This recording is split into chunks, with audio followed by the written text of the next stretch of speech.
കത്തോലിക്ക സഭയുടെ എക്കാലത്തെയും ദാർശനിക ശബ്ദമായിരുന്ന ബിഷപ്പ് സെബാസ്റ്റ്യൻ പിതാവിൻ്റെ 30-ാം ഓർമ്മവർഷത്തിലും അദ്ദേഹം ശൂന്യമാക്കിയ ഇടം നികത്താനാകാതെ തുടരുന്നു. Major archbishop Mar Raphael Thattil പിതാവിൻ്റെ വികാരനിർഭരമായ പ്രസംഗം. ന്യൂമാൻ അസോസിയേഷൻ ഓഫ് ഇന്ത്യയും പാസ്റ്ററൽ ഓറിയൻറ്റേഷൻ സെൻറ്ററും സംയുക്തമായി മാർ സെബാസ്റ്റ്യൻ പിതാവിൻ്റെ അനുസ്മരണ സമ്മേളനം നടത്തി. മാർ ജേക്കബ് പാലക്കാപ്പള്ളി അധ്യക്ഷ പ്രസംഗം നടത്തി. ആദരണീയനായ ജസ്റ്റിസ് സിറിയക് ജോസഫ് അനുസ്മരണ പ്രഭാഷണം നടത്തി. മങ്കുഴിക്കരി പിതാവ് കുണ്ടുകുളം പിതാവിൻ്റെ ഒരുറ്റ സുഹൃത്തായിരുന്നു. പ്രത്യേകിച്ച് താമരശ്ശേരിയിലായിരിക്കുന്ന കാലഘട്ടത്തിൽ എറണാകുളത്തേക്ക് പോകുമ്പോഴൊക്കെ തൃശ്ശൂരിൽ വരുമ്പോൾ പിതാവിൻ്റെ അടുത്ത് വരികയും അവരൊന്നിച്ച് സൗഹൃദം പങ്കിടുകയും അവർ തമ്മിൽ ദീർഘമായിട്ട് സംഭാഷിക്കുന്നൊക്കെ ഞാൻ നേരിൽ കണ്ടിട്ടുണ്ട്. കുണ്ടുകുളം പിതാവിന് മങ്കുഴിക്കരി പിതാവിനോട് അനൽപമായിട്ടുള്ള അടുപ്പം ഉണ്ടായിരുന്നു, വികാരപരമായിട്ടുള്ള അടുപ്പം ഉണ്ടായിരുന്നു. മങ്കുഴിക്കരി പിതാവിനും കുണ്ടുകുളം പിതാവിനോട് വലിയ ഇഷ്ടമായിരുന്നു, വലിയ അടുപ്പമായിരുന്നു. കുണ്ടുകുളം പിതാവ് ഒരു പാവപ്പെട്ടവരുടെ സാധാരണക്കാരുടെ സാധുക്കളുടെ മെത്രാനായിരുന്നെങ്കിൽ മങ്കുഴിക്കരി പിതാവ് പ്രഗത്ഭനായിട്ടൊരു തത്വശാസ്ത്രജ്ഞനായിരുന്നു. ഇവർ തമ്മിൽ എങ്ങനെ പൊരുത്തപ്പെടുക എന്ന് ഞാൻ പലപ്പോഴും ചിന്തിച്ചിട്ടുണ്ട്. പക്ഷേ മങ്കുഴിക്കരി പിതാവ് എപ്പോഴും എന്നോട് പറയാറുണ്ട്, ഞാൻ ആഗ്രഹിക്കുന്ന ദാർശനിക കാഴ്ചപ്പാട് ജീവിതത്തിൽ പ്രാവർത്തികമാക്കുന്ന ഒരാളാണ് അഭിമന്യു കുണ്ടുകുളം പിതാവ്. അതുകൊണ്ട് തന്നെ അവർ തമ്മിൽ വലിയ അടുപ്പം ഉണ്ടായിരുന്നു. ആകസ്മികമായിട്ട് മങ്കുഴിക്കരി പിതാവ് മരിച്ചു എന്നുള്ള വാർത്ത വിശ്വസിക്കാൻ കുണ്ടുകുളം പിതാവിന് വലിയ വിഷമമായിരുന്നു. ഞാൻ അന്ന് സെക്രട്ടറിയാണ് പിതാവിനോട് പറഞ്ഞു, ഒന്നുകൂടെ വിളിച്ച് ചോദിക്കേ, പിതാവ് മരിക്കാൻ വഴിയില്ലല്ലോ, ആസ്പത്രിയിലാകും. ഞാൻ പറഞ്ഞു, അല്ല പിതാവ് മരിച്ചു. പിതാവിനെ സ്വീകരിക്കാനായിട്ട് നല്ല വിഷമമായിരുന്നു മങ്കുഴിക്കരി പിതാവ് കടന്നുപോയി എന്നുള്ള വൃത്താന്തം. മങ്കുഴിക്കരിക്ക് പിതാവിനെ കുറിച്ചിട്ട് എനിക്ക് 3 കുഞ്ഞു കാര്യങ്ങൾ നിങ്ങളോട് പറയാൻ ആഗ്രഹമുണ്ട്. ഞാൻ കണ്ട മങ്കുഴിക്കരി പിതാവിൻ്റെ ജീവിതത്തിൽ നിറഞ്ഞു നിന്ന 3 കാര്യങ്ങൾ. ഒന്ന്, കേരള കത്തോലിക്ക സഭ കണ്ടിട്ടുള്ള ഏറ്റവും ദാർശനികതയുള്ള ഒരു പുരോഹിതനായിരുന്നു മങ്കുഴിക്കരി പിതാവ്. He was a philosopher. മങ്കുഴിക്കരിക്ക് പിതാവിൻ്റെ പ്രസംഗങ്ങളൊക്കെ നിങ്ങൾക്കറിയാം. ആ പ്രസംഗങ്ങളുടെ ഒക്കെ ഉള്ളടക്കം മുഴുവൻ ദാർശനികമായിരുന്നു. അദ്ദേഹത്തിൻ്റെ ക്രിസ്തു ഭാഷ്യം തന്നെ വളരെ ദാർശനികതയുള്ളതായിരുന്നു. അദ്ദേഹം നല്ല സമറായക്കാരൻ്റെ കഥയും അന്ത്യവിധിയും സമറിയക്കാരി സ്ത്രീയുടെ മാനസാന്തരവും ഒക്കെ വിവരിക്കുന്നിടത്ത് കാണിക്കുന്ന ഒരു വലിയ ദാർശനിക നിലപാടുണ്ട്. അതുകൊണ്ട് ഭാരതത്തിലെ മെത്രാന്മാരുടെ ഇടയിലെ ദാർശനികമായിട്ടുള്ള കാഴ്ചപ്പാടുകളോടുകൂടെ ഇടയ ശുശ്രൂഷ നടത്തിയ ഒരു മേൽപ്പട്ടക്കാരനാണ് അഭിമന്യ സെബാസ്റ്റ്യൻ മങ്കുഴിക്കരി പിതാവ്. സെബാസ്റ്റ്യൻ മങ്കുഴിക്കരി പിതാവിനെ കുറിച്ചുള്ള എൻ്റെ 2ാമത്തെ ഒരു വിലയിരുത്തൽ, അത്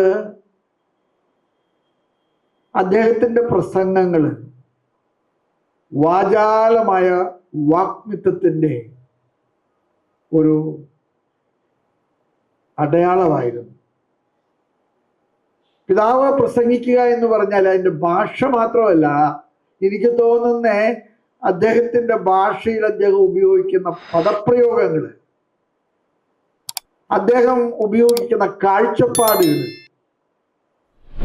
ഒരുപക്ഷെ എറണാകുളത്തെ അഭ്യസ്ത വിദ്യരായിട്ടുള്ള ആളുകൾക്ക് സെബാസ്റ്റ്യൻ മങ്കുഴിക്കരി പിതാവിനോടുള്ള അടുപ്പത്തിന്റെ കാരണം അദ്ദേഹം ഒരു പള്ളി പ്രസംഗകനല്ല.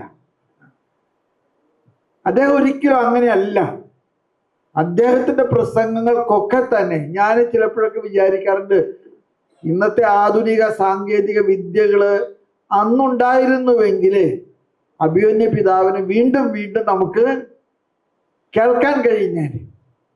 അദ്ദേഹം പറഞ്ഞത് മുഴുവൻ എഴുതിയെടുത്തിരുന്നുവെങ്കിൽ അത് കേരളത്തിലെ ക്രൈസ്തവ ദാർശനികതയ്ക്കുള്ള ഏറ്റവും വലിയ സംഭാവനയായിട്ട് തീരുമായിരുന്നേനെ. അതുകൊണ്ട് തന്നെ വാചാലനായ ഒരു വാഗ്മി എന്ന് ഞാൻ പറയുമ്പോൾ വാചക കസർത്തിന്റെ ഒരു വാഗ്മി അല്ല അദ്ദേഹം. ആഴമുള്ള ദാർശനിക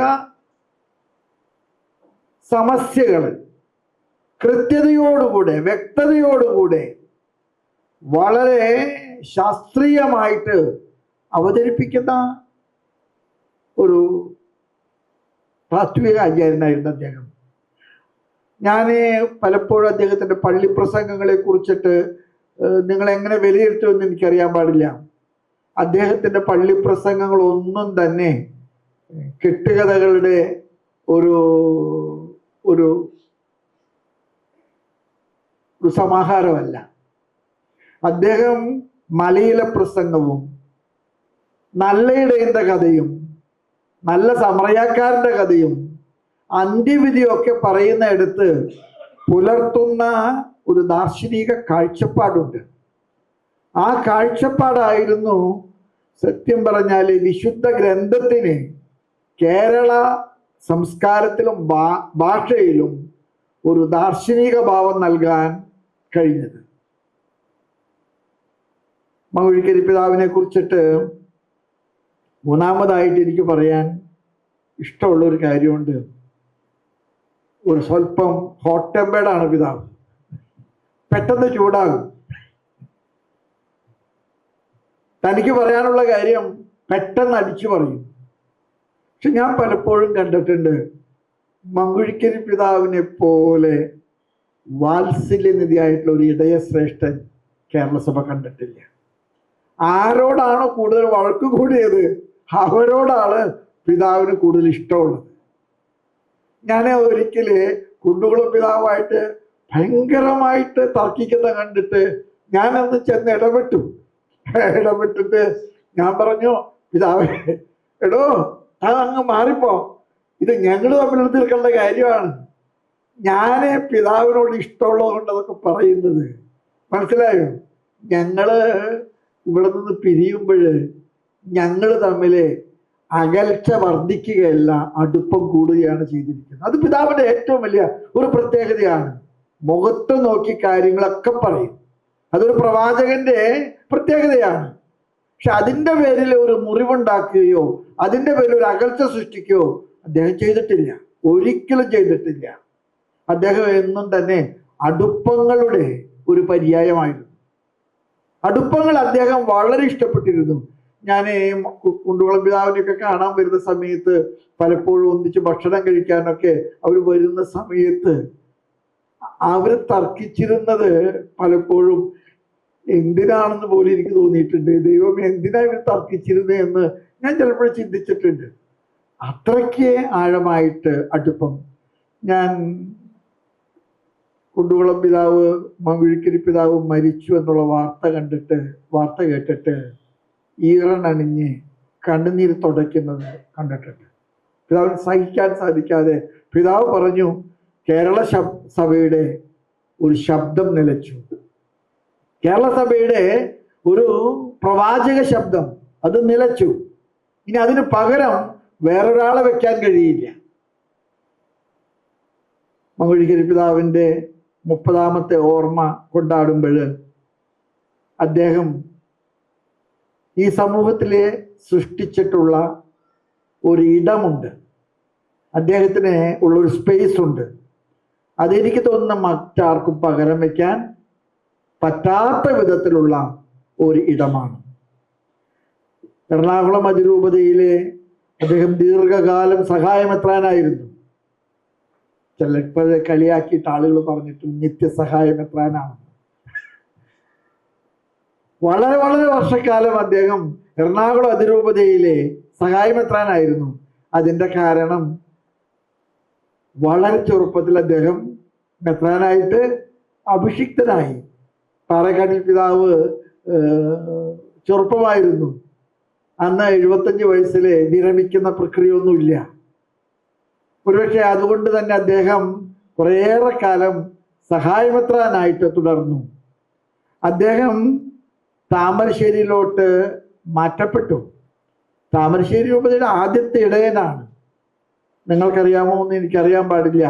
താമരശ്ശേരി രൂപത സ്ഥാപിക്കപ്പെട്ടപ്പോൾ ആ മണ്ണിൻ്റെ അടിയിൽ കിടക്കുന്ന മൂലക്കല്ല് അത് മങ്കുഴിക്കൽ പിതാവിൻ്റെതാണ്.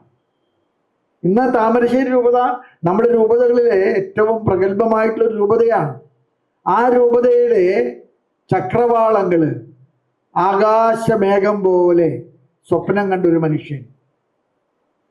താമരശ്ശേരിയെ താമരശ്ശേരിയാക്കാൻ വഴിപറ്റിയ സ്നാപക യോഹന്നാന്റെ റോള് വഹിച്ച ഒരു ഇടയ ശ്രേഷ്ഠൻ. അദ്ദേഹത്തെ കുറിച്ചിട്ട് താമരശ്ശേരി അച്ഛന്മാരോടൊക്കെ ചോദിച്ചാൽ അവർ പറയും, പെട്ടെന്ന് ചൂടാകും, പക്ഷേ ചൂടായവരോടാണ് ഏറ്റവും കൂടുതൽ സ്നേഹം കാണിക്കുക.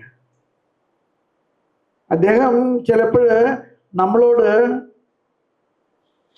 വാഗ്വാദം നടത്തുമായിരിക്കാം, പക്ഷേ അതിൻ്റെ പേരിൽ ഒരു മുറിവ് സൃഷ്ടിക്കുകയോ അതിൻ്റെ പേരിൽ ഒരു അകലം സൃഷ്ടിക്കുകയോ ഒരിക്കലും ചെയ്തിട്ടില്ല. അദ്ദേഹം സത്യസന്ധനായിട്ടുള്ളൊരു മനുഷ്യനായിരുന്നു.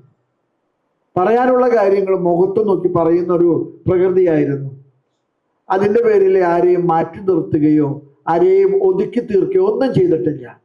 അതുകൊണ്ട് തന്നെയാണ് മങ്കുഴിക്കരി പിതാവ് മരിച്ചപ്പോഴായിരിക്കും എനിക്ക് തോന്നുന്നത് വൈദികരിലെ ഏറെ പേര് പൊട്ടിക്കരഞ്ഞ ദിവസമാണ്.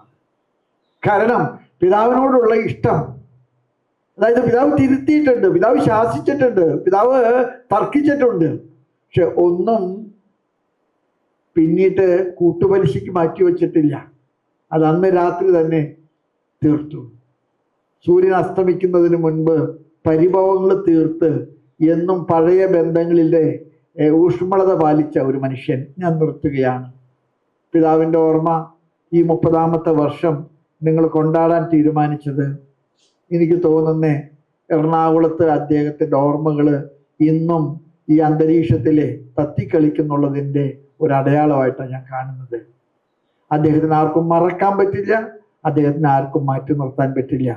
പിതാവിൻ്റെ പാവന സ്മരണയ്ക്ക് മുമ്പിൽ ഒരുപാട് ഇഷ്ടത്തോടെ, ഒരുപാട് ആദരവോടെ, ഒരുപാട് ഭക്തിയോടുകൂടെ സ്മരണാഞ്ജലി അർപ്പിച്ചുകൊണ്ട് ഞാൻ എൻ്റെ വാക്കുകൾ ഉപസംഹരിക്കുന്നു. നന്ദി, നമസ്കാരം. മങ്കുഴിക്കരി പിതാവിലെ ദാർശനികനെയും വാഗ്മിയെയും എടുത്തു കാട്ടിക്കൊണ്ടുള്ള പിതാവിൻ്റെ പ്രസംഗം ഏറെ ഹൃദ്യമായി ഞങ്ങളൊക്കെ ആസ്വദിച്ചു. മുല്ലച്ചെടിയിൽ മുല്ലപ്പൂ ഉണ്ടാകുന്നത് പോലെ അദ്ദേഹം പ്രതികരിക്കുമായിരുന്നു, പക്ഷേ ആ മനസ്സിൽ അല്പം പോലും കളങ്കമുണ്ടായിരുന്നില്ല എന്ന് വ്യക്തമാണ്. പിതാവിനെ സെൻറ് ആൽബർട്ട്സ് കോളേജിൽ പഠിക്കുന്ന കാലം മുതൽ എനിക്കറിയാം. താമരശ്ശേരിക്കാരനായ എനിക്ക് പിതാവുമായിട്ട് ഒത്തിരി അടുപ്പമുണ്ടായിരുന്നു, ആ കുടുംബമായിട്ട്. നിങ്ങൾക്കൊക്കെ അറിയാം. Thank you very much. Raphael Thattil പിതാവേ, ആദരണീയനായ justice Shri Joseph sir, professor Mathew, Shri Joseph Anipparambil, പ്രിയ ബഹുമാനപ്പെട്ട വൈദികരെ, സിസ്റ്റേഴ്സ്, പ്രിയ സഹോദരി സഹോദരന്മാരെ, ഭാഗ്യസ്മരണാർഹനായ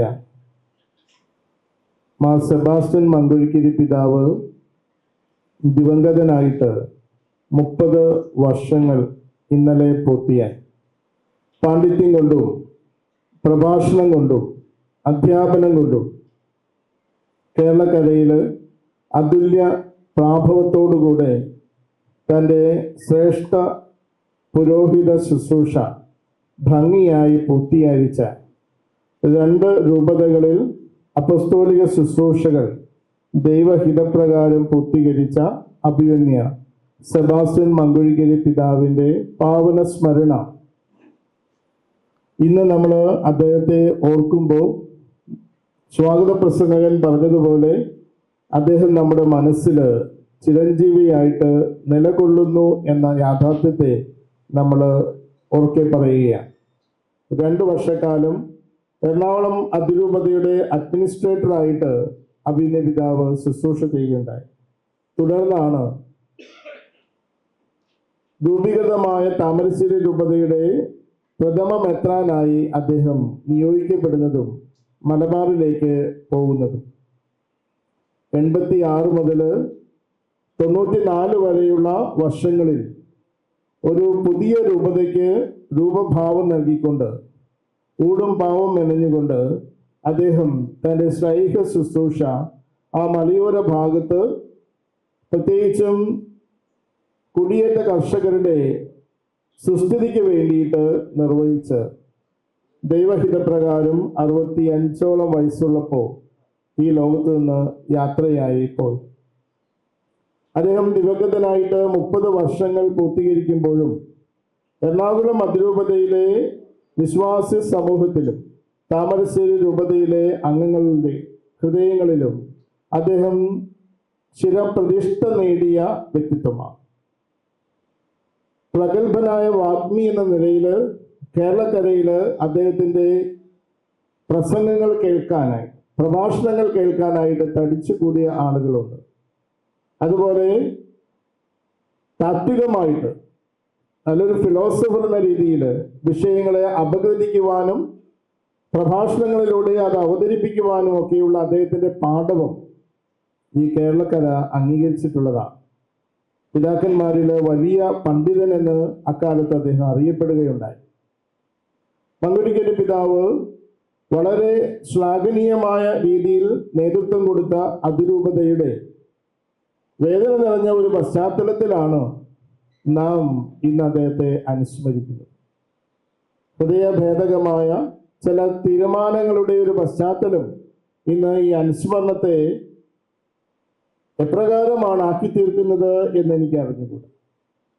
മങ്കുഴിക്കരി പിതാവിനെ പോലെ ഈ സഭയെ ദീർഘവീക്ഷണത്തോടുകൂടെ കാണുകയും പടുത്തുയർത്തുകയും ചെയ്ത മഹാനുഭാവന്മാർ ഈ സഭയെ നയിച്ചിട്ടുണ്ട്, നയിക്കുന്നുണ്ട്. അങ്ങനെയുള്ളൊരു പശ്ചാത്തലത്തിൽ വളരെ വേദനയോടുകൂടെ ചില യാഥാർത്ഥ്യങ്ങളെ നമ്മൾ ഉൾക്കൊള്ളുവാനായിട്ട് നിർബന്ധിതരാകുകയാണ്. ഈ കഴിഞ്ഞ ദിവസങ്ങളിൽ ഇറങ്ങിയ സീറോ മലബാർ മേജർ ആർച്ച് ബിഷപ്പിന്റെയും എറണാകുളത്തെ അഡ്മിനിസ്ട്രേറ്ററുടെയും ഒപ്പുവെച്ചിട്ടുള്ള രേഖയിൽ വളരെ കണിശമായ ചില തീരുമാനങ്ങൾ ഈ അതിരൂപതയുടെ മേൽ ഉണ്ടാകുന്നു എന്ന് പറയുമ്പോൾ അതിനോട് ക്രിയാത്മകമായി സഭാത്മകമായും വിധേയപ്പെടുവാനുള്ള എളിമയും തുറവിയും എറണാകുളത്തെ വന്ധ്യരായ പുരോഹിതർക്കും ശ്രേഷ്ഠരായ അൽമായർക്കും സന്യസ്തർക്കും ഉണ്ടാകട്ടെ എന്നാണ് എൻ്റെ എളിയ പ്രാർത്ഥന.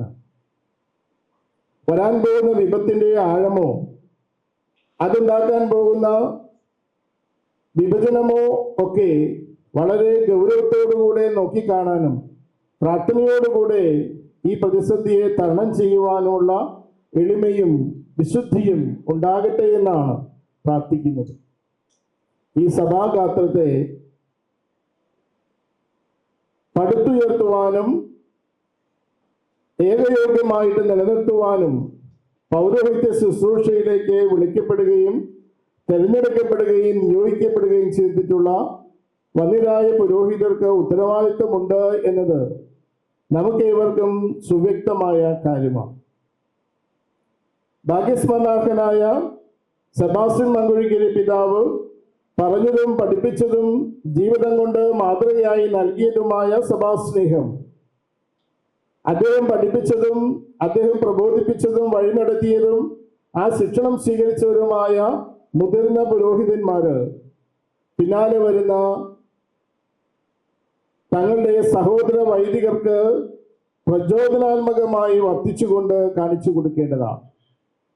ഈ സഭയുടെ മഹത്തായ ഒരു പാരമ്പര്യവും മഹത്തായ തനിമയും പൗരോഹിത്യ ശുശ്രൂഷ കൊണ്ട് സാക്ഷ്യപ്പെടുത്തേണ്ടവരാണ് പുരോഹിതര് എന്ന കാര്യം വിസ്മരിക്കാൻ പാടുള്ളതല്ല. അതുകൊണ്ട് നമ്മുടെ കൂട്ടായ്മയും നമ്മുടെ ഹൃദയത്തിൻ്റെ ഐക്യവും നഷ്ടപ്പെടുത്താതെയും സഭയുടെ ഉത്തരവാദിത്തപ്പെട്ട അധികാരികളോട് വിനയപുരസ്സരം അനുസരണം കാണിച്ചുകൊണ്ട്, വിനയപുരസ്സരം അവരുടെ തീരുമാനങ്ങളെ സ്വീകരിച്ചുകൊണ്ട്, വിധേയപ്പെട്ടുകൊണ്ട് ക്രിസ്തുവിനെ പോലെ അനുസരണത്തിന്റെ മാതൃക കാണിച്ചു കൊടുക്കുവാനായിട്ട് വിളിക്കപ്പെട്ടവരും നിയോഗിക്കപ്പെട്ടവരുമാണ് പുരോഹിതര് എന്ന കാര്യം ഏവരും ഓർത്തിരിക്കേണ്ടത് ആവശ്യമാണ്. വിഭജിക്കപ്പെടുവാനായിട്ട് എളുപ്പമുള്ള ഒരു സമൂഹമാണ്. വിഭജനത്തിന്റെ വേദന ചരിത്രത്തില് പേര് നടക്കുന്ന ഒരു സഭയാണ് സീറോ മലബാർ സഭ. ആ വേദനയിൽ നിന്ന് പാഠം ഉൾക്കൊണ്ടുകൊണ്ട് സത്യസഭയിലേക്ക് തിരിച്ചു വന്ന പാരമ്പര്യമുള്ളതാണ് കേരള സഭയുടെ ചരിത്രം. വീണ്ടും ഒരു വിഭജനത്തിന്റെ അലയൊലികള് അന്തരീക്ഷത്തിൽ ഉയർന്നു വരുമ്പോൾ ഭയവും അതോടൊപ്പം തന്നെ ആകുലതയും സഭാഗാത്രത്തെ പിടിച്ചുലയ്ക്കുന്നുണ്ട്. ഒത്തിരിയേറെ പേര് പ്രാർത്ഥിക്കുന്നുണ്ട്. തിന്മയുടെ വലിയ ശക്തി, വലിയ സ്വാധീനം ചെലുത്തുന്ന ഈ കാലഘട്ടത്തിൽ പ്രാർത്ഥനയും ഉപവാസവും കൊണ്ട് മാത്രമാണ് പിശാചിന്റെ തന്ത്രങ്ങളിൽ നിന്ന് ക്രിസ്തുവിന്റെ ശിഷ്യന്മാർക്ക് രക്ഷപ്പെട്ടു നിൽക്കുവാൻ സാധിക്കുകയുള്ളൂ എന്ന തിരുവചനത്തെ മുറുകെ പിടിച്ചുകൊണ്ട് അവിടുത്തെ വചനത്തെ ഉപാസിച്ച് ജീവിക്കുന്ന അനേകം വിശുദ്ധരായ ഈ സഭാ മക്കള് പ്രാർത്ഥിക്കുന്നുണ്ട്. ആ പ്രാർത്ഥനയ്ക്കെല്ലാം ഉത്തരം ലഭിക്കുമെന്ന പ്രതീക്ഷയാണ് നമുക്കുള്ളത്.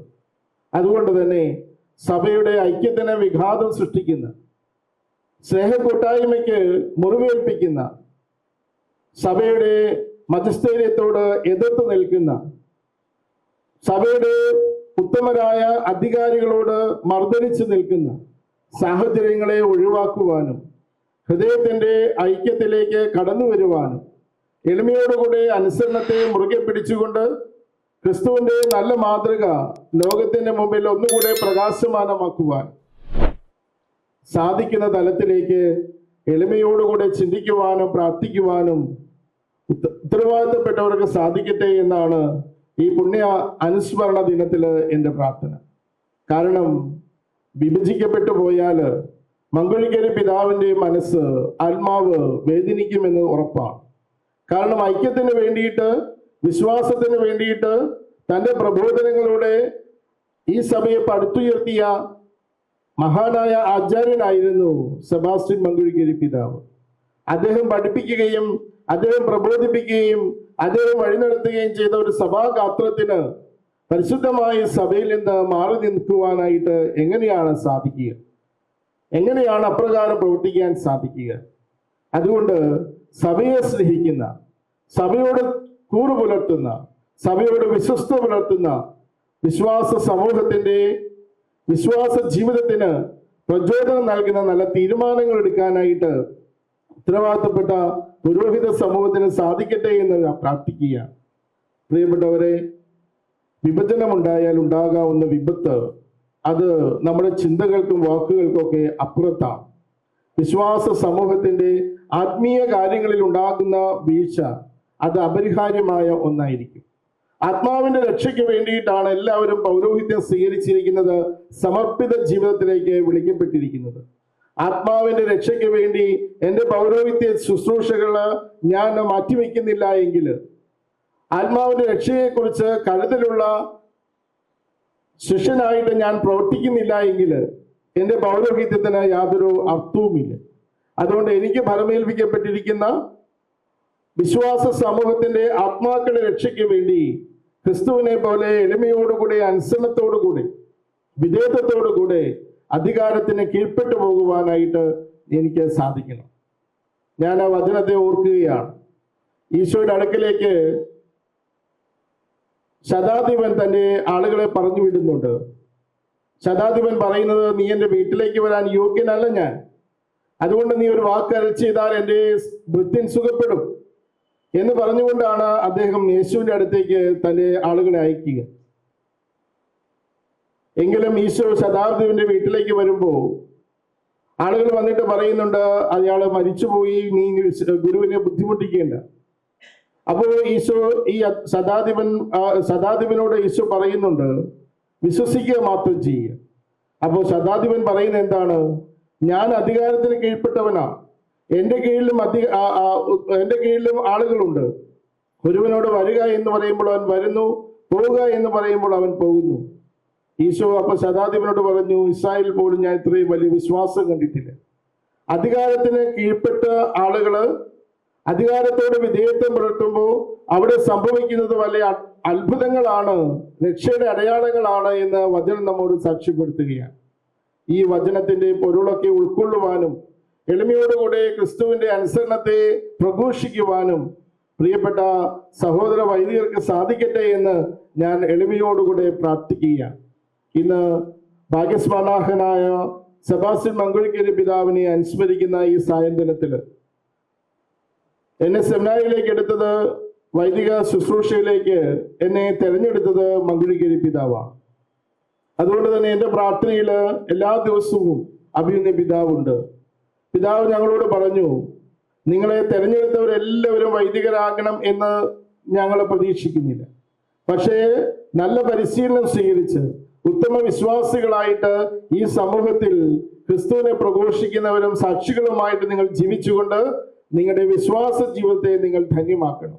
അതിനുള്ള പരിശീലനം നിങ്ങൾ ഈ സെമിനാറിൽ നിന്ന് ആർജിച്ചെടുക്കണം.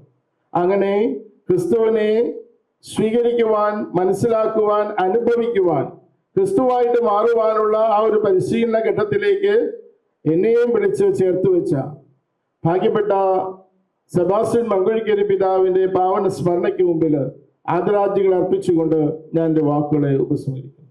അഭിമന്യനായ major archbishop Mar Pattil പിതാവെ, POCയുടെ ഡയറക്ടറും ഈ സമ്മേളനത്തിൻ്റെ അധ്യക്ഷനുമായ ബഹുമാനപ്പെട്ട പാലക്കാപ്പിലച്ച, നീമാൻ അസോസിയേഷൻ്റെ president professor KM Mathew, secretary Shri Joseph Anchipparambil, ഇവിടെ സന്നിഹിതരായിട്ടുള്ള മങ്കുഴിക്കരി പിതാവിൻ്റെ ബന്ധുക്കളും മിത്രങ്ങളും പരിചയക്കാരുമായിട്ടുള്ള സ്നേഹിതരെ, നിങ്ങൾക്കെല്ലാവർക്കും എൻ്റെ അഭിവാദനങ്ങൾ. ഞാനീ വന്നപ്പോൾ ഈ ചാനൽ ക്യാമറകളുടെ ആധിക്യം കണ്ടപ്പോൾ എങ്ങനെ ഇവിടെ എന്ത് പ്രസംഗിക്കും എന്ന് മനസ്സിൽ ഒരു സംശയം തോന്നി. നാരങ്ങ താഴെ പോകാതെ സ്പൂൺ ഇങ്ങനെ പോകണ്ടേ. അപ്പം അതുകൊണ്ട് ഇവരുള്ളപ്പോൾ അങ്ങനെ നാരങ്ങ സ്പൂണിൽ വെച്ച് ഓടുന്നത് പോലെ പ്രസംഗിക്കാൻ പറ്റൂ എന്നുള്ളതാണ് എന്നെ വിഷമിപ്പിക്കുന്ന കാര്യം.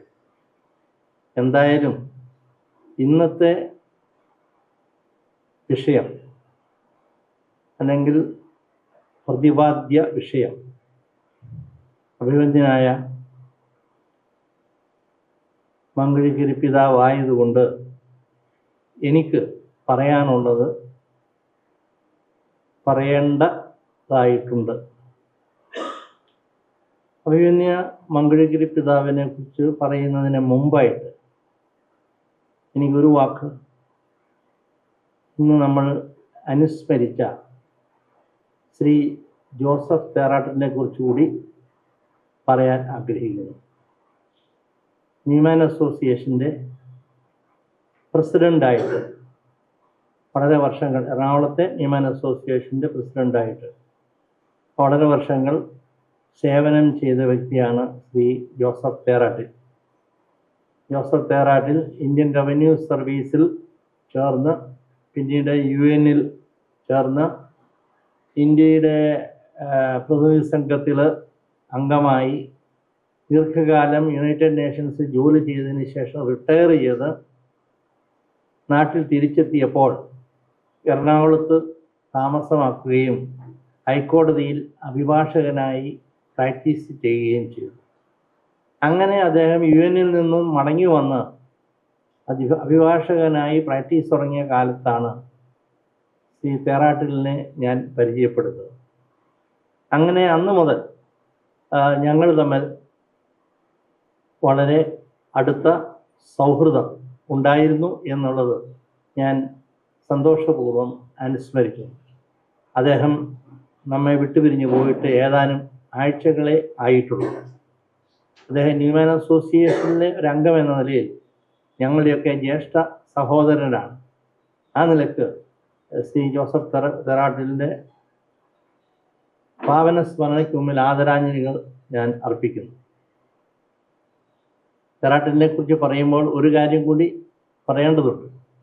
അദ്ദേഹം വിവാഹം ചെയ്തിരിക്കുന്നത് മങ്കുഴിക്കുരി പിതാവിൻ്റെ ഒരു സഹോദരിയാണ് എന്നുള്ള കാര്യം ചിലർക്കെങ്കിലും അറിയാമായിരിക്കും, ഗ്രേസിയ. അപ്പോൾ ആ നിലയിലും ഈ ചടങ്ങിൽ ഇവർ രണ്ടുപേരുടെ അനുസ്മരണം തമ്മിലുള്ള ബന്ധത്തിൽ അങ്ങനെ ഒരു പ്രത്യേകതയുണ്ട് എന്ന് സൂചിപ്പിച്ചു എന്ന് മാത്രമേ ഉള്ളൂ. മങ്കുഴിക്കുരി പിതാവിനെ കുറിച്ച് അനുസ്മരണ പ്രസംഗം നടത്താനാണ് എന്നോട് ഞാനും ഈ ന്യൂമാൻ അസോസിയേഷൻ്റെ ഭാഗമാണ് വർഷങ്ങളായിട്ട്, പല പതിറ്റാണ്ടുകളായിട്ട്. അതുകൊണ്ട് ഞാൻ ന്യൂമാൻ്റെ ആളുകളൊരാളാണ്, POCയുടെയും ഭാഗമാണ് ഞാൻ. അതുകൊണ്ട് ഞാൻ അന്യനല്ല, ഞാൻ അകത്തുള്ള ആൾ തന്നെയാണ്. അതുകൊണ്ട് പ്രത്യേകം എന്നെ ക്ഷണിതാവായിട്ട് കാണേണ്ട കാര്യമില്ല. മങ്കുഴിക്കുരി പിതാവിനെ പല പ്രാവശ്യം നമ്മുടെ പാലക്കാപ്പള്ളിയിലച്ഛൻ പാലക്കാപ്പള്ളിയച്ഛൻ ഭാഗ്യസ്മരണാഹനായ മങ്കുഴിക്കുരി പിതാവ് എന്ന് പറഞ്ഞു. ഭാഗ്യസ്മരണാഹനായ. ഞാൻ അന്നേരം വിചാരിച്ചു ഈ വാക്കിൻ്റെ അർത്ഥം എന്താ, ഈ പ്രയോഗത്തിൻ്റെ അർത്ഥം എന്താ? ഭാഗ്യസ്മരണാഹനി, ഈ ഭാഗ്യസ്മരണ എന്താ? അപ്പം ഞാൻ മാത്യുവിനോട് ചോദിച്ചു, മാത്യു ഇതിൻ്റെ ഇംഗ്ലീഷ് എന്താ? അപ്പം നമുക്ക് കൃത്യമായിട്ട് മനസ്സിലാകാൻ വേണ്ടിയിട്ട് അപ്പം ഞങ്ങൾ തമ്മിൽ ചില എക്സ്ചേഞ്ചൊക്കെ നടത്തിയെങ്കിലും ഈ ഭാഗ്യസ്മരണാഹനായ എന്നുള്ള പ്രയോഗത്തിൻ്റെ ശരിയായ അർത്ഥം എന്താണെന്ന് എനിക്കിപ്പോഴും മനസ്സിലായിട്ടില്ല. പിതാവ് ആരെങ്കിലും പിന്നീട് പറഞ്ഞു തന്നാൽ മതി അത്. പക്ഷേ ഒരു കാര്യം ഞാൻ പറയുന്നു, അദ്ദേഹം ഭാഗ്യവാനാണ് എന്ന് എനിക്ക് ഞാൻ പറയാനാണ്. അദ്ദേഹം ഭാഗ്യവാനാണ്, ഭാഗ്യസ്മരണാർഹൻ ആയിരിക്കാം, ആണ് എന്ന് ഞാൻ പറയുന്നില്ല. അച്ഛൻ ഉദ്ദേശിച്ചെന്താ, പക്ഷെ അദ്ദേഹം ഭാഗ്യവാനാണ്. എന്തുകൊണ്ടാണ് അദ്ദേഹം ഭാഗ്യവാനാണ് എന്ന് ഞാൻ പറയുന്നത് അദ്ദേഹം ഇപ്പോൾ ജീവിച്ചിരിക്കുന്നില്ലല്ലോ എന്നുള്ളതാണ്. സംഭവിക്കുന്നതൊക്കെ നടക്കുന്നതൊക്കെ കാണാനും കേൾക്കാനും ഇടയാകാതെ അതിനു മുമ്പ് തന്നെ സ്വർഗീയ പിതാവിൻ്റെ അടുത്തേക്ക് പോയി അവിടെ ഒരുപക്ഷെ സഭയ്ക്കും നമുക്കും വേണ്ടി മധ്യസ്ഥത വഹിക്കുന്ന ആൾ എന്ന നിലയിൽ പിതാവ് ഭാഗ്യവാനാണ്. അദ്ദേഹം ഇന്ന് ജീവിച്ചിരുന്നെങ്കിൽ എന്തായിരുന്നു, എന്താകുമായിരുന്നു എന്നതിനെക്കുറിച്ചൊന്നും ഞാൻ സ്പെക്കുലേറ്റ് ചെയ്യാൻ ആഗ്രഹിക്കുക. ഞാൻ ഒന്നേ പറഞ്ഞുള്ളൂ, അദ്ദേഹം ഇന്ന് ജീവിച്ചിരിക്കാത്തത് അദ്ദേഹത്തിൻ്റെ ഭാഗ്യം. അതുകൊണ്ട് അദ്ദേഹത്തെ ഭാഗ്യവാൻ എന്ന് വിളിക്കുന്നതിന് യാതൊരു കുഴപ്പവുമില്ല. മങ്കുഴിക്കുരി പിതാവിനെ ഇവിടെ ഞാൻ പെട്ടെന്ന് ഇവിടെ ഈ സ്റ്റേജിൽ ഇവിടെ വന്നിരുന്നപ്പോൾ ഞാൻ ഓർത്തു ഞാൻ ആദ്യം മങ്കുഴിക്കുരി പിതാവിനെ പരിചയപ്പെടുന്നത്, കാണുന്നത് ഈ ഹാളിൽ വെച്ചാണ്. 1972 1972 കേരളത്തിലെ ക്രൈസ്തവ സഭകളെല്ലാം കൂടി മാർത്തോമാ ശ്ലീഹായുടെ saint Thomas celebrations, centenary celebrations ആഘോഷിക്കാൻ തീരുമാനിച്ചു. അതിന് എല്ലാ സഭകളുടെയും പ്രതിനിധികൾ ഇവിടെ സമ്മേളിച്ചു. ആ മീറ്റിങ്ങിൽ വെച്ചാണ് മങ്കുഴിക്കുരി പിതാവിനെ ഈ സംയുക്ത ആഘോഷ കമ്മിറ്റിയുടെ ചെയർമാനായിട്ട് തിരഞ്ഞെടുത്തു. ഒരുപക്ഷെ ഇന്ന് പലർക്കും ഇതൊന്നും അറിയില്ല, അതുകൊണ്ട് ഞാനിത് പറയുന്നത്. 72 കൊല്ലം മുമ്പ് കേരളത്തിലെ എല്ലാ ക്രൈസ്തവ സഭകളും ചേർന്ന് സെൻറ് തോമസ് സെൻറ്റിനറി ആഘോഷിച്ചപ്പോൾ ആ ആഘോഷ കമ്മിറ്റിയുടെ ചെയർമാനായിട്ട് എല്ലാ സഭയുടെയും പ്രതികൾ ചേർന്ന് തിരഞ്ഞെടുത്തത് മങ്കുഴിക്കുരി പിതാവിനെയാണ്. അതിൻ്റെ വൈസ് ചെയർമാൻ അന്ന് ഫാദറായിരുന്ന ഫാദർ പോളോറീസ് ഓർത്തഡോക്സ്. അദ്ദേഹം പിന്നീട് മെത്രാപ്പൊലീത്ത പൗലോസ് മാർ ഗീവർഗീസ് മെത്രാപ്പൊലീത്തയായി. അപ്പോൾ ഞാൻ പറഞ്ഞത് അന്ന് ആ ആഘോഷ സെൻറ് തോമസ് സെൻറ്ററി സെലിബ്രേഷനിൽ അന്ന് 72 എനിക്ക് 25 വയസ്സ് പ്രായമുണ്ട്.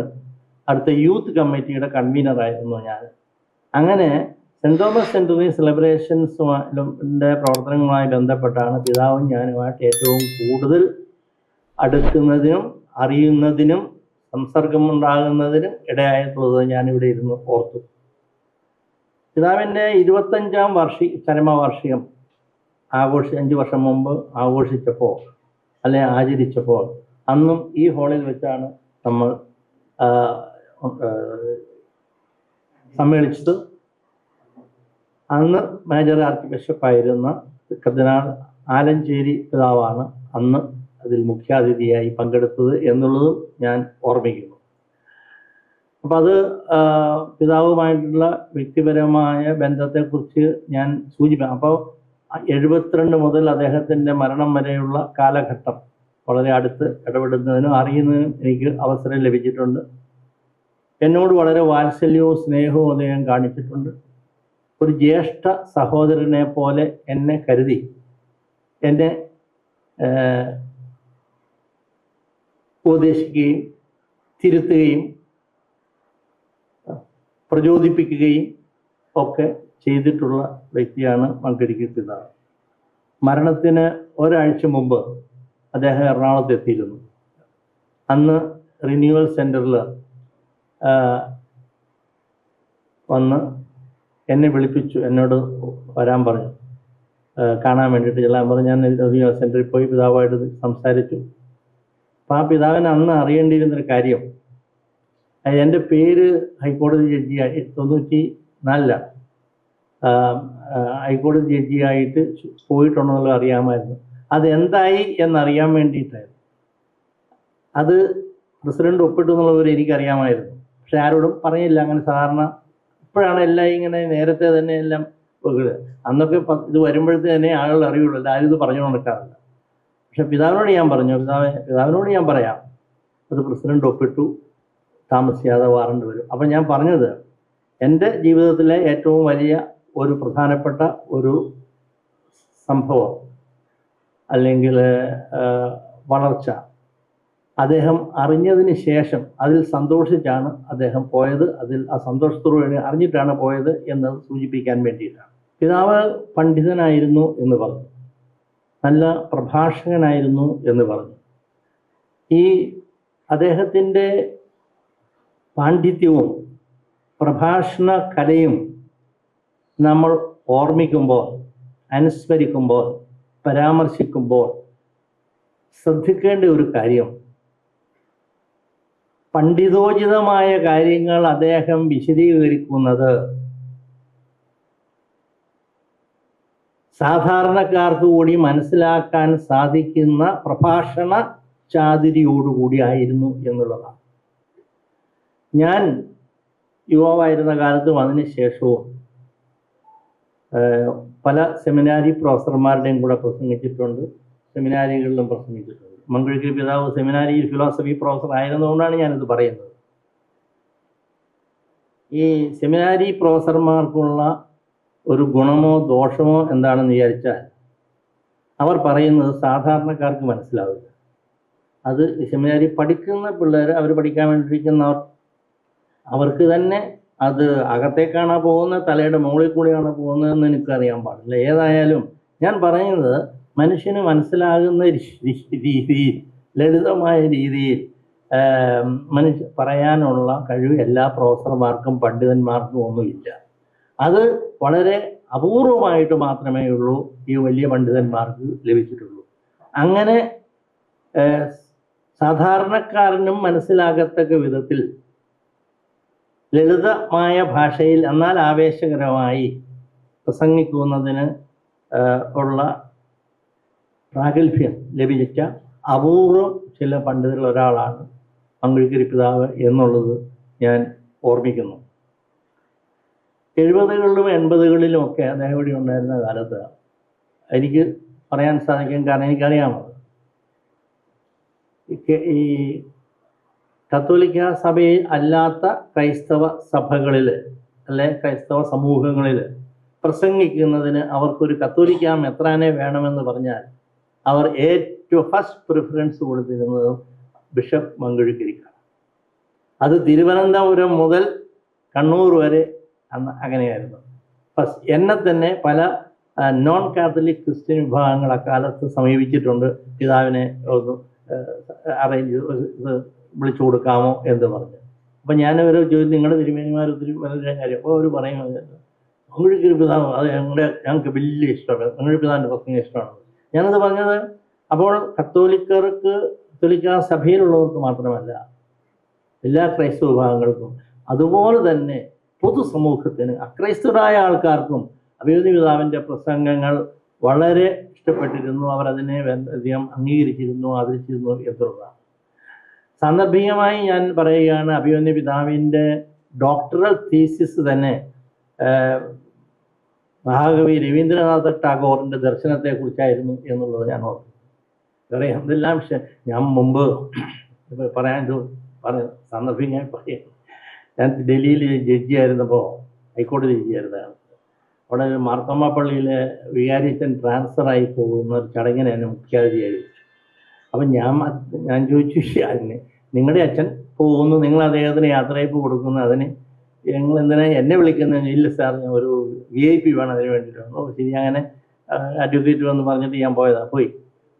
അപ്പോൾ അങ്ങനെ ഞങ്ങൾ സ്റ്റേജിലിരിക്കുമ്പോൾ ഈ അച്ഛനോട്, അപ്പം അച്ഛൻ പോവാണ്. അപ്പോൾ അവിടെ പറഞ്ഞു അച്ഛൻ വിദേശ പഠനം പഠിക്കാൻ പോവാണ്.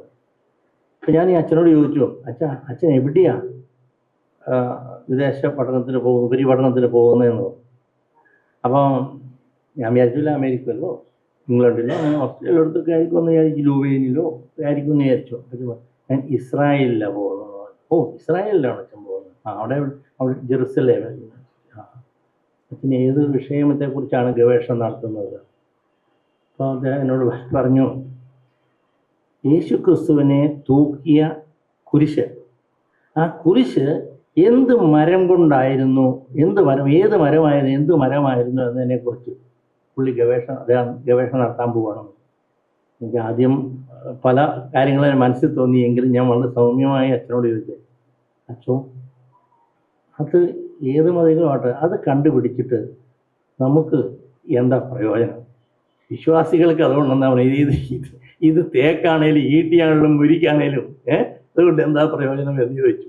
അച്ഛനും ചോദിച്ചു.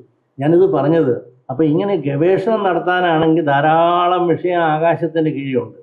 അങ്ങനെ ഉണ്ടായിട്ടും അപ്പം നമ്മുടെ പല ആൾക്കാരും അമേരിക്കയിലും ലുവയിലും അവിടെയെല്ലാം പോയി PhD എന്ന് ഞാൻ പറയുന്നില്ല, ഡോക്ടറേറ്റ് ഒക്കെ എടുത്ത് വന്നവരുണ്ട്. അതിൻ്റെ സബ്ജക്റ്റ് എന്നാണെന്നൊന്നും നമുക്കറിയാൻ പറ്റില്ല, എനിക്കറിയാൻ പാടില്ല. ഏതായാലും ഞാൻ പറയാം, അങ്ങനെയുള്ള ഒരു പശ്ചാത്തലത്തിലാണ് പറയുന്നത്. മങ്കുഴിക്കരി പിതാവിൻ്റെ അദ്ദേഹത്തിൻ്റെ പ്രാഗൽഭ്യത്തിൻ്റെ ബൗദ്ധിക പ്രാഗൽഭ്യത്തിൻ്റെ സവിശേഷത ചൂണ്ടിക്കാണിക്കേണ്ടി പറയാം. അദ്ദേഹം റിസർച്ച് നടത്തിയത് മഹാകവി രവീന്ദ്രനാഥ ടാഗോറിൻ്റെ ദർശനത്തെക്കുറിച്ച്. അദ്ദേഹം ക്രിസ്തീയ പുണ്യവാണൊന്നും അല്ലല്ലോ രവീന്ദ്രനാഥ ടാഗോർ. അത് നമ്മൾ സാന്ദർഭികമായി അപ്പോൾ അതുകൊണ്ട് ഞാൻ പറഞ്ഞത്, അക്രൈസ്തവരായ ആളുകൾക്കും വളരെ സ്വീകാര്യനായ, അവർ അദ്ദേഹം ആദരിച്ചിരുന്ന, സ്നേഹിച്ചിരുന്ന വ്യക്തിയാണ് മങ്കുഴിക്കരി പിതാവ്. പക്ഷേ ന്യൂമാൻ അസോസിയേഷനെ സംബന്ധിച്ചിടത്തോളം ഞങ്ങൾ പ്രത്യേകമായ ഒരു കാര്യം, അത് ഇപ്പോഴത്തെ മെമ്പേഴ്സിന് അധികം അറിയില്ലായിരിക്കും, പക്ഷേ ഞങ്ങൾ എന്നെ പോലെയുള്ള സീനിയറായിട്ടുള്ള ആൾക്കാർക്ക് അറിയാം എന്നൊരു കാര്യം. പിതാവ് ന്യൂമാൻ അസോസിയേഷൻ്റെ മീറ്റിങ്ങുകൾക്ക് ഒരു സാധാരണ ഒരു ആളെ പോലെ വന്ന് പങ്കെടുത്തുകൊണ്ടിരുന്ന ആളാണ്. അല്ലാണ്ട് ബിഷപ്പായിട്ട് വന്ന് അധ്യക്ഷനായിരിക്കാനോ ഉദ്ഘാടനം ചെയ്യാനോ ഒന്നുമല്ല. അദ്ദേഹമാണ് ഫ്രണ്ട് റോയിൽ ഇരിക്കത്തുമില്ല. ഞാനൊരു സംഭവം ഓർക്കുന്നു. നമ്മുടെ YMCAയിൽ വെച്ച് ന്യൂമാൻ അസോസിയേഷൻ ഒരു ഡിബേറ്റ് നടത്തി. അന്ന് മൈക്കിൾ തരകന് ഉണ്ടായിരുന്നു, ഞാനുണ്ടായിരുന്നു, പിന്നെ അങ്ങനെ കുറച്ച് അതാണ് ഞങ്ങൾ പഠിച്ചത്. അപ്പോൾ പിതാവ് ഇതറിഞ്ഞിട്ട് ഇങ്ങനെ ഞാൻ സ്റ്റേജിൽ ഇരിക്കുമ്പോൾ കുറച്ച് കഴിഞ്ഞ് നോക്കിയപ്പോഴത്തേക്ക് സ്റ്റേജിൽ ആ YMCA ഹാളിൻ്റെ ഏറ്റവും പുറകിലത്തെ റോയിൽ മങ്കുഴിക്കരി പിതാവ് ഇരിക്കും. അപ്പം ഞാൻ പരിചയമുള്ള ഒരാളെ വിളിച്ചിട്ട് ഞാൻ പറഞ്ഞത്, മങ്കുഴിക്കരി പിതാവ് അവിടെ ഇരിപ്പുണ്ട്, പിതാവിനോട് മുമ്പിൽ വന്നിരിക്കാൻ പറ എന്ന്. അവർ ചെന്ന് വിളിച്ചെങ്കിലും പിതാവ് പറഞ്ഞു ഇല്ല ഞാനിവിടെ ഇരുന്നോളാം. ഞാൻ പറഞ്ഞു എന്ന് മാത്രമല്ല, അവിടെ ഇരുന്ന് ഈ പ്രസംഗങ്ങൾ ഒക്കെ കൈകൊണ്ട് അദ്ദേഹം ഇങ്ങനെ ഡയറി ഉണ്ട് കയ്യിൽ, അത് എഴുതിയെടുക്കും. ഞാൻ മങ്കുഴിക്കരി പിതാവിനെ പോലെയുള്ള പ്രഗത്ഭനായ പണ്ഡിതനായ ഒരു പ്രഭാഷകൻ YMCA ന്യൂമാൻ അസോസിയേഷൻ സംഘടിപ്പിച്ച ഒരു ഡിബേറ്റിൽ വന്ന് പങ്കെടുത്തിട്ട് അവിടെ കേൾക്കുന്ന പരാമർശിക്കുന്ന കാര്യങ്ങൾ ഡയറിയിൽ കുറിച്ചെടുക്കുമ്പോൾ അദ്ദേഹത്തിൻ്റെ നിലപാട്, അദ്ദേഹത്തിൻ്റെ വിനയം, അദ്ദേഹത്തിൻ്റെ എളിമ, അദ്ദേഹത്തിൻ്റെ തുറവി, ഇതൊക്കെയാണ് ഇത് സൂചിപ്പിക്കുന്നത്. അത് ഞാനിപ്പം സാന്ദർഭികമായിട്ട് ഞാൻ പറയുന്നു എന്ന് മാത്രം. അതുപോലെ വേറെയും ചാവറ സെൻട്രൽ പല മീറ്റിങ്ങുകളിൽ പോയിട്ടുണ്ട്. അതുകൂടാതെ അദ്ദേഹത്തിന് ഒരു ഇഷ്ടമാണ്, ഭയങ്കര ഇഷ്ടമാണ്. അത് കാര്യം യാതൊരു ഇതില്ല, വേണമെന്ന് വിചാരിച്ച് ചെയ്യും. അപ്പോൾ എൻ്റെ 74-ലാണ് എൻ്റെ വിവാഹം നടന്നത്. കോട്ടയത്ത് വെച്ച് ഒരു സമൂഹ വിവാഹമായിട്ട് നടക്കുക. അപ്പോൾ സമൂഹ വിവാഹം ആയതുകൊണ്ട് വേറെ 9 പാവപ്പെട്ട കപ്പിൾസ് ഉണ്ട് അതിനകത്ത്. അപ്പം ഞാൻ വിചാരിച്ചു എൻ്റെതായ പ്രത്യേകമായ ഒന്നും വേണം, ഒരു എൻ്റെ കല്യാണം നടക്കുന്നു, ആ കൂടെ അവരുടെ കല്യാണം എന്ന് പറയാതെ 10 കപ്പിൾസിൻ്റെ കല്യാണം എന്ന് വിചാരിച്ച് കോട്ടയത്ത് വെച്ച് 74 സമൂഹ വിവാഹം. ഇപ്പോഴല്ലേ എല്ലാവരും ഈ ലളിത വിവാഹം എന്നൊക്കെ പറഞ്ഞിരിക്കണം. അന്ന് കല്യാണം കഴിച്ചവനാണ് ഞാൻ. അങ്ങനെ അപ്പോൾ പിതാവിനോട് എനിക്ക് പറയാതിരിക്കാനെന്നുള്ളൊരു കല്യാണമെന്നുള്ളത്. അപ്പോൾ അവിടെ അത് കെട്ടിക്കുന്ന തറയിലെ പിതാവാണ് സീനിയർ ബിഷപ്പ്, കുന്നശ്ശേരി പിതാവ് അന്ന് കോഡ്ജിറ്റോർ ബിഷപ്പാണ്. അവർക്ക് 2 പേർക്കും ഇവിടെ റോളുള്ളൂ, വേറെ ആർക്കും റോള് കൊടുക്കാനില്ല. അപ്പം പിതാവിനെ വിളിച്ചാൽ എന്ത് റോള് കൊടുക്കുമെന്ന് നിശ്ചയമില്ല. ഡ്രസ് ചെയ്യാൻ പറയാൻ പറ്റത്തില്ല, തറയിൽ പിതാവുണ്ട്. പ്രസംഗിക്കാൻ പറയാനൊക്കത്തില്ല, കുന്നശ്ശേരി പിതാവുണ്ട്. അപ്പം എന്ത് ചെയ്താൽ ഞാൻ തലയാഴ്ച കുന്നശ്ശേരി പിതാവിനെ ശ്വസിച്ചെന്ന് കണ്ട് ഞാൻ പറഞ്ഞു, പിതാവെ ഇങ്ങനെ കല്യാണം ആണ്, ആ നല്ല കാര്യം. അപ്പം ഞാൻ വിവരങ്ങളൊക്കെ പറഞ്ഞു. എന്നിട്ട് പിതാവിന് പറഞ്ഞു, ആ പിതാവ് വരണം, ഒരു ചേട്ടൻ അനിയൻ്റെ കല്യാണത്തിൽ പങ്കെടുക്കുന്ന പോലെ പിതാവ് വന്ന് പങ്കെടുക്കണം എന്ന് പറഞ്ഞാൽ പിതാവിന് റോളൊന്നും ഇല്ല, പ്രത്യേകിച്ച് ചേട്ടനുള്ളത്. ഞാനൊരു ഭംഗിവാക്ക് പറഞ്ഞതാണ്. എന്ന് വെച്ചാൽ പിതാവിനോട് വരാൻ ക്ഷണിക്കുന്ന എങ്ങനെയാണ്, അതേ സമയത്ത് എംബരസ്മെൻ്റ് ഉണ്ടാവരുതല്ലോ എന്ന് ഞാൻ അത് പറഞ്ഞ് ആ എന്നൊക്കെ പറഞ്ഞു. എന്നിട്ട് ഞാനിങ്ങ് പോയി. കല്യാണത്തിന് സമയമായപ്പോൾ മധുവായിൽ എല്ലാവരും വന്ന് നിന്നപ്പോൾ പല ഒത്തിരി അച്ഛന്മാരൊക്കെ ഉണ്ട്. ആ കൂടെ അരക്കെട്ടില്ലാത്ത ഒരാൾ നിൽക്കുന്നു, ഒരു കുരിശന്മാരെയൊക്കെ ഇട്ടുണ്ട്. അത് മംഗളിഗിരി പിതാവാണ്. മംഗളി പിതാവ് കല്യാണം കൂടി അവിടുന്ന് കെട്ട് കഴിഞ്ഞ് കുർബാനയ്ക്ക് നിന്നില്ല. കല്യാണം കെട്ട് കഴിഞ്ഞപ്പോഴത്തേക്കും പിതാവ് പോരുകയും ചെയ്തു. ഞാൻ പറഞ്ഞത് ഒരു അൽമായൻ്റെ ബന്ധുവൊന്നുമല്ല, ഞാൻ ബന്ധുവൊന്നുമല്ല, ഒരു ന്യൂമാൻ അസോസിയേഷനിലെ ഒരു അംഗമാണ് ഞാൻ. അന്ന് ഞാൻ സെക്രട്ടറി ആവുന്നു. അൽമായ കല്യാണം കൂടെ ഒരു റോളും ഇല്ലാതെ, ഒരു പദവിയും ഇല്ലാതെ, ഒരു അലങ്കാരവും ഇല്ലാതെ, വടിയില്ലാതെ, മുടിയില്ലാതെ പിതാവ് കോട്ടയം വരെ വന്ന് എൻ്റെ വിവാഹത്തിൽ പങ്കെടുത്തു എങ്കിൽ അത് പിതാവിൻ്റെ മനസ്സിൻ്റെ നന്മയെയും വിനയത്തെയും എളിമയെയും സ്നേഹത്തെയും ഒക്കെയാണ് കാണിക്കുന്നത്. നമ്മൾ പിതാവിനെ പണ്ഡിതനെന്നൊക്കെ പറഞ്ഞ് നമ്മൾ വലിയ ഇതിൽ കയറ്റുന്ന സമയത്ത് ഇതും കൂടെ ഈ സാധാരണക്കാരോടുള്ള പിതാവിൻ്റെ ഇതും കൂടെ മനസ്സിലാക്കണം എന്ന് പറയാൻ വേണ്ടിയിട്ടാണ്. അത് കഴിഞ്ഞ് ഇവരെല്ലാവരും കൂടെ എനിക്കും ഭാര്യയ്ക്കും കൂടെ വുഡ്ലാൻഡ്സ് ഹോട്ടലിൽ വെച്ച് ഒരു റിസപ്ഷൻ, ന്യൂമാൻ അസോസിയേഷൻ്റെ പേരിൽ ഒരു റിസപ്ഷൻ തന്നു. ഇവിടെ ഞാൻ എല്ലാവരെയും അറിയിച്ചു കൊടുത്ത് പിതാവിനെ അറിയിച്ചു. ഞങ്ങൾ ഇവിടെ എല്ലാവരും ഇരിക്കുമ്പോഴത്തേക്കും ഇദ്ദേഹം കയറി വരുന്നു മംഗളിഗിരി പിതാവ്. അന്നൊന്നും നിങ്ങളൊന്നും വന്നിട്ടില്ല ആ സമയത്ത്, ഇവിടുത്തെ ആൾക്കാരുണ്ട്. ഞാനിത് പറയുന്നത് എന്താണെന്ന് വെച്ചാൽ ഇതാണ് മംഗളിഗിരി പിതാവ്. ഏത് സാഹചര്യത്തിലും സാധാരണക്കാരുടെ കൂട്ടത്തിൽ, ഏതൊരു കൂട്ടത്തിൽ ഇറങ്ങി വരുന്നതിനുള്ള ഒരു. പിന്നെ പിതാവിൻ്റെ വേറൊരു പ്രത്യേകത എനിക്ക് ഒരു കാര്യം കൂടെ പറഞ്ഞുകൊണ്ട് ഞാൻ നിർത്തിക്കോളാം. അതെന്താണെന്ന് ചോദിച്ചാൽ അത് ഇന്നത്തെ സാഹചര്യത്തിലൊക്കെ അതിന് വളരെ പ്രസക്തിയുണ്ട്. പിതാവ് മേജർ ആർച്ച് ബിഷപ്പ് പറഞ്ഞു, തമാശയായിട്ടാണെങ്കിലും അനുസ്മരിച്ചു, നിത്യസഹായം എത്രയാണെന്നൊക്കെ അദ്ദേഹത്തെ വിളിച്ചിരുന്നതാണ്. അത് ആ കാലഘട്ടത്തിൽ ഞാൻ പിതാവുമായിട്ട് വളരെ അടുപ്പം ഉണ്ടായിരുന്ന ആളാണ്. പല ബുദ്ധിമുട്ടുള്ള വിഷമമുള്ള സാഹചര്യങ്ങളിലും പിതാവ് എന്നെ വിളിപ്പിക്കുകയും ഞങ്ങൾ ആശയം വിനിമയം നടത്തുകയും കൂടുതൽ ധാരാളം സമയം ചെലവഴിക്കുകയും ചെയ്തിട്ടുണ്ട്. പിതാവിൻ്റെ ജ്യേഷ്ഠൻ്റെ മകൻ ജോയി ഇവിടെ ഒരു പ്രശ്നം, ജോയി അതിന് സാക്ഷിയാണ്. ചില സന്ദർഭങ്ങളിൽ ജോയി സാക്ഷി അതിന് അങ്ങനെ. അപ്പം അങ്ങനെ ഉള്ള ഒരു സമയത്ത് എന്നോടൊരു ദിവസം കാണണമെന്ന് പറഞ്ഞു. ഞാൻ അവിടെ ചെന്നു. എപ്പോഴും എന്നോട് കാണാൻ പറയുന്നത് രാത്രിയിലാണ്. അത് പലയുള്ള എൻ്റെ വർക്ക് കോടതിയിലെപ്പോൾ ഇത് കഴിയണം, പിന്നെ പിതാവും ഫ്രീ ആണല്ലോ. അപ്പോൾ ഞാൻ പിതാവിനെന്താ വരാൻ പറഞ്ഞ്, ഇപ്പം ഭക്ഷണമൊക്കെ കഴിഞ്ഞിട്ടാണ്, ഞാനും ഭക്ഷണം കഴിഞ്ഞിട്ടാണ് ചെന്നിരിക്കുന്നത്. അവിടെ ചോദിച്ചു, പിതാവ് എന്താ കാണണമെന്ന് പറഞ്ഞു. ഇല്ല, കുറച്ച് സമയം വർത്താനം പറയാമെന്ന് വിചാരിച്ചാണ്. അപ്പോൾ പറഞ്ഞു, എന്താ പ്രത്യേകിച്ച് വിശേഷം? അല്ലല്ലേ, എനിക്ക് കുറച്ച് നേരം സ്ത്രീകളുമായിട്ട് സംസാരിച്ചിരുന്നു കഴിഞ്ഞാൽ എനിക്കൊരു ആശ്വാസം കിട്ടും, അതുകൊണ്ടാണെന്ന് പറഞ്ഞു. എന്നോട് പറഞ്ഞു അന്ന് ഒരു കാര്യം. അതായത് ആ സമയത്ത് എറണാകുളം തിരുവതിലെ ഒരു പ്രധാന പള്ളിയിലെ ഒരു വിഷയം, ആ വിഷയത്തിൽ തർക്കം, വലിയ തർക്കം നടക്കുന്ന സമയം. അതിൽ രണ്ട് അഭിപ്രായങ്ങളുണ്ട്. അലമനയിലെ അർജോസ് ഹൗസിലെ പിതാവ് ഒഴിച്ചുള്ള മറ്റ് അന്തേവാസികൾക്ക്, അതിൻ്റെ പേരൊന്നും ഞാൻ പറയുന്നില്ല, അവർക്ക് ഒരഭിപ്രായം ഉണ്ട്. മങ്കുഴിക്കരി പിതാവിന് അഭിപ്രായത്തോട് യോജിപ്പില്ല. എന്നുവെച്ചാൽ ഇടവയിലും രണ്ട് അഭിപ്രായമുണ്ട്. പിതാവിൻ്റെ അഭിപ്രായം ഇന്ന രീതിയിൽ ചെയ്യണം എന്നുള്ളതായിരുന്നു. പക്ഷേ അവിടെ കൂടുതൽ ആൾക്കാർ ഇങ്ങനെയൊക്കെ പറഞ്ഞതുകൊണ്ടാവും കർദിനാൾ, അന്ന് പാറക്കാട്ടി പിതാവാണ്, പാറക്കാട്ടി പിതാവ് തീരുമാനം ഇങ്ങനെ ചെയ്യണം എന്ന് തീരുമാനിച്ചു. അത് പിതാവിനോട് ചോദിച്ചില്ല, പിതാവിനെ വിളിപ്പിച്ച് പിതാവിനോട് പറയുകയായിരുന്നു, ഇന്ന ഇടവകയിലെ ആ പ്രശ്നമാണ്, അത് നമുക്ക് ഇന്ന രീതിയിൽ തീർക്കണം. അപ്പോൾ പിതാവ്, ഞാൻ പിതാവിനോട് നേരത്തെ എൻ്റെ അഭിപ്രായം പറഞ്ഞായിരുന്നല്ലോ. അല്ല, അത് അങ്ങനെ ശരിയാവില്ല, അതിങ്ങനെ എല്ലാവരുടെ അഭിപ്രായം എങ്ങനെയാണ് എന്നൊക്കെ പറഞ്ഞു. എൻ്റെ അഭിപ്രായം ഞാൻ പറഞ്ഞു, പിന്നെ പിതാവാണ് തീരുമാനിക്കേണ്ടത്. അത് ശരി. എന്നിട്ട് പറഞ്ഞു, അവരിന്ന് വൈകുന്നേരം വരും, 3 മണി 5 മണിക്ക് വരും. കൃഷ്ണനെ കൃഷ്ണനെ കാണാൻ വരികയാണ്, തീരുമാനം അറിയാൻ വേണ്ടി വരിക. അന്നേരം പിതാവ് തന്നെ അവരോട് ഈ തീരുമാനം പറഞ്ഞ് വിശദീകരിച്ച് കൊടുക്കണം എന്ന് പറഞ്ഞാൽ, പിതാവിൻ്റെ അഭിപ്രായത്തിന് വിരുദ്ധമായിട്ട്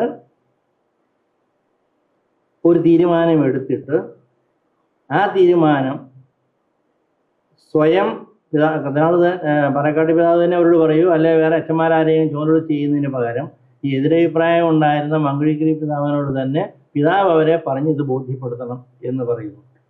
അന്നല്ല, ആ ദിവസമല്ല, ഞാൻ ചെന്ന ദിവസമല്ല, പിറ്റേ ദിവസം. അപ്പോൾ പിതാവിൻ്റെ വിഷമമാണ്. ഞാൻ എന്ത് ചെയ്യും? അതുകൊണ്ട് വേണേൽ പറയാം, എനിക്ക് യോജിപ്പില്ലാത്ത കാര്യമില്ലേ, അത് വേറെ ആരെങ്കിലും കൊണ്ട് പറയിച്ചാലേ പിതാവ് തന്നെ പറഞ്ഞാൽ മതി എന്ന് വേണേൽ പറയാം.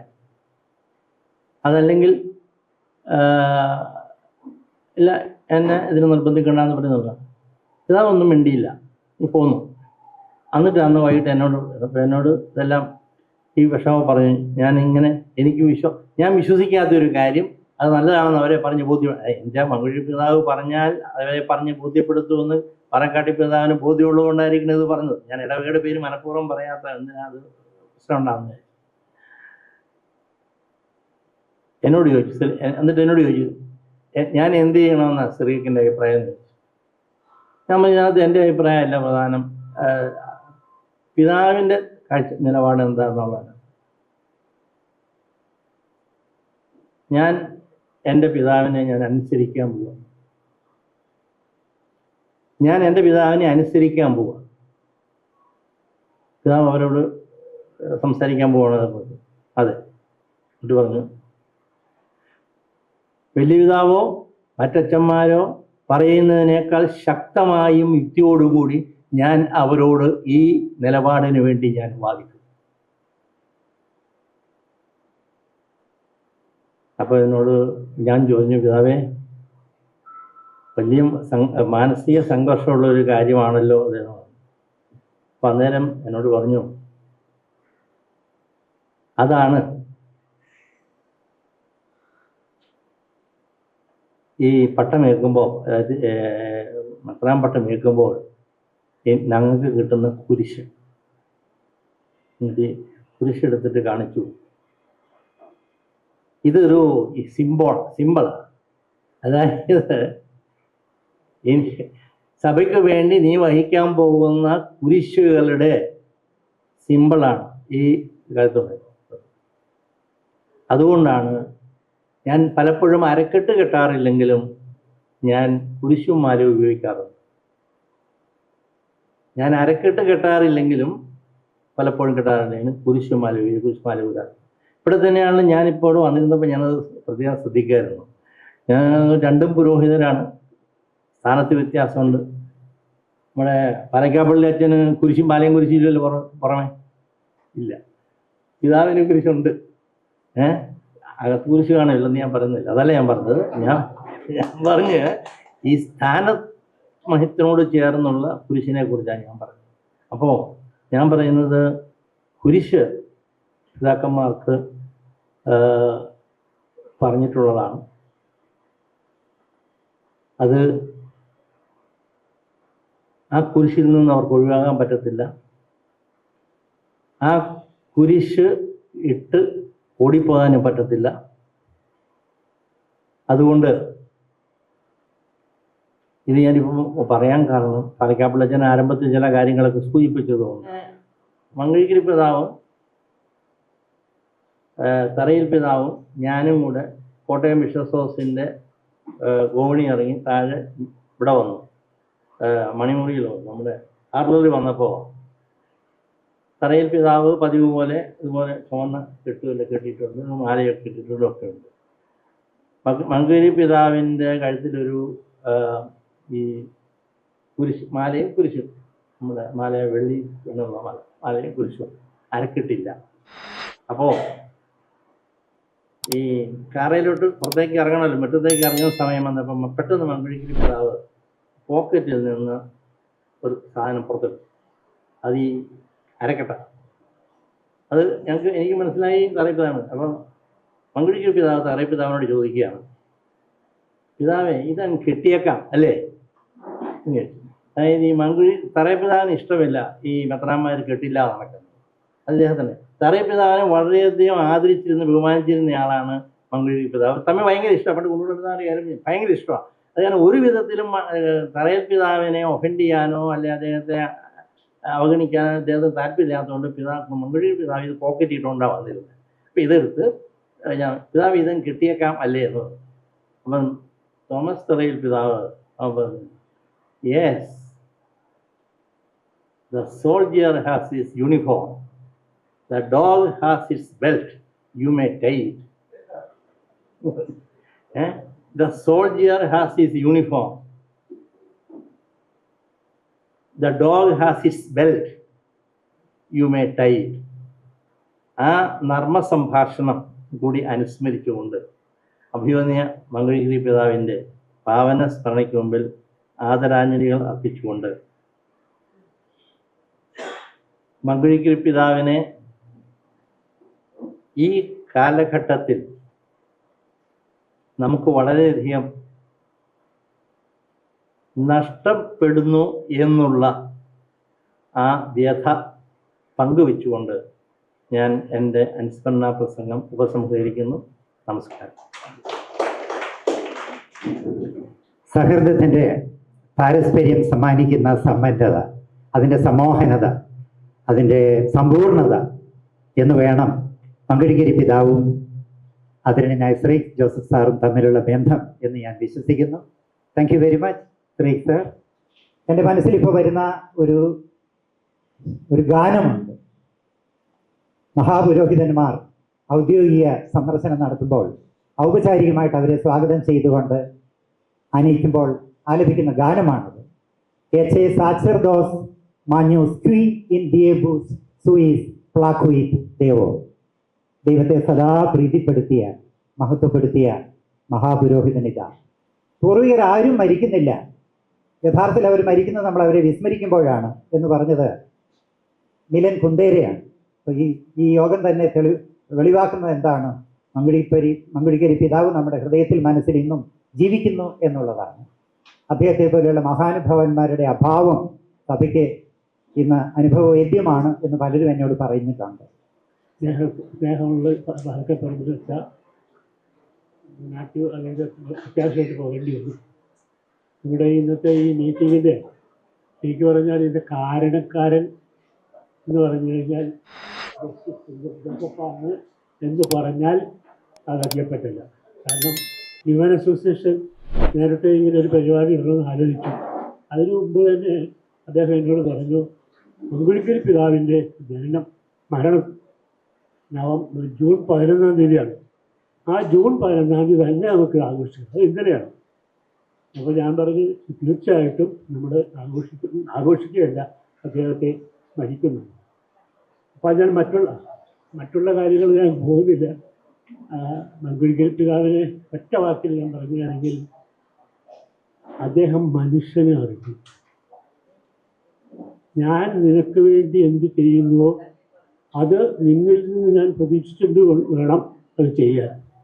ഞാൻ മറ്റുള്ളവരുടെ മുമ്പിൽ കൈ നീട്ടുമ്പോൾ ഞാൻ ചെറുതാവുകയല്ല, വലുതാവുകയാണ് ചെയ്യുന്നത്.